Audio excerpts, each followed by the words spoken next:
السلام عليكم. مرحبا بكم عندي ان شاء الله مطبخ ام ناصر اللي اليوم غيقترح عليكم الكغاتان اللي هو كيجي لذيذ. انا وجدته بمقرونيه، واللي مازال ما اشتركش بالقناه ديالي اشترك بالضغط على الزر الاحمر.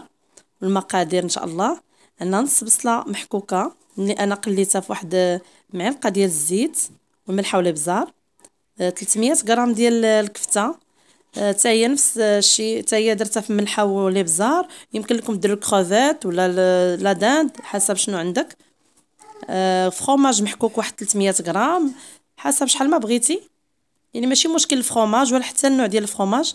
عندنا مقرونيه واحد 600 غرام ديال المقرونيه. لاصوص بيشاميل اللي انا حضرتها واحد لا فيديو، يمكن تشوفوا الرابط، راني حضرته وحطيته بوحديته. ونبداو على بركه الله. هيا مقرونيه ديالي غنضيفوا عليها الكفته،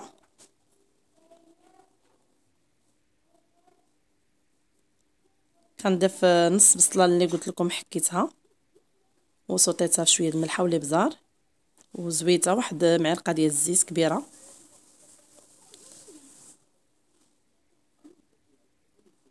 كنضيف لاصوص بيشاميل اللي كتجي لذيذه ورائعه، وماشي مشكل قلت لكم يمكن لكم تضيفوا حتى الكروفيت مع الكفته، يمكن لكم ديروا واحد يعني اللي بغيتي، شنو ما حبيتي يمكن لك ديري في الكغاتان ديالك حسب شنو متوفر عندك، الطون اللي بغيتي.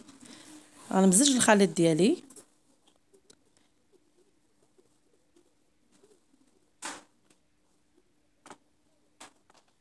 هنا يمكن لكم تضيفوا حتى الفخوماج في لاصوص بيشاميل، عاد تضيفوا على المقرونيه وتخلطوه ماشي مشكل، كيجي حتى هو زوين.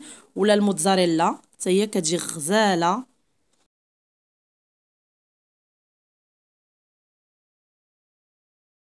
ديال المول ديالي مدهونه بزبيده، غنصب الخليط ديالي في المول.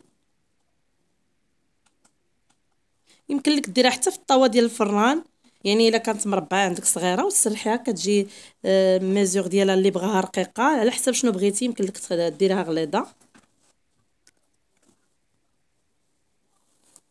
كندير الفخوماج ديالي للفوق وكندخلها للفران على درجه حراره 200 واحد ثلث ساعه حتى يبان لي الفخوماج ديالي تحمر من الفوق، ونخرجها وغنوريكم ان شاء الله الشكل النهائي.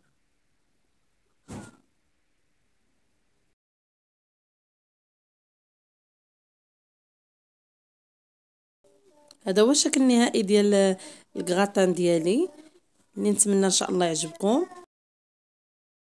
واللي عجبو لا فيديو ديالي يدير لي جيم واشترك، اللي مازال ما اشتركش يشترك بالقناه ديالي بالضغط على الزر الاحمر باش دائما توصلوا بالجديد.